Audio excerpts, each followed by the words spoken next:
आता निरोप समारंभ आहे आणि आज मला बोलायची संधी भेटली की प्रत्येक जण 10वीतला पोरगा माझ्यासोबत जायचा. खेळण्यापासून ते झोपण्यापर्यंत ते सगळेजण माझ्यासोबत होते. त्या बोलायला गेलं तर निखिल मी 7वीला असताना आला, पण माझा चांगला मित्र होऊन गेला. आता पण तो मित्र आहे. तनिष, मयुरेश, आरुष हे मला 6वीला असतानाच भेटले.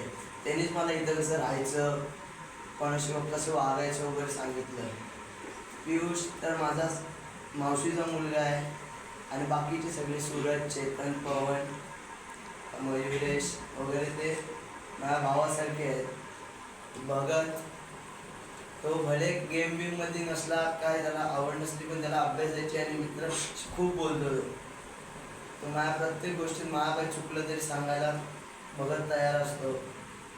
आणि माझ्या 6वीपासून तो रूममध्ये पण होता. आणि विनय चंद्रगीर. मला असं वाटतं की पुढील वाटचालीसाठी तुम्हाला खूप खूप शुभेच्छा. हे बोलून मी माझे 2 शब्द संपवतो. छान.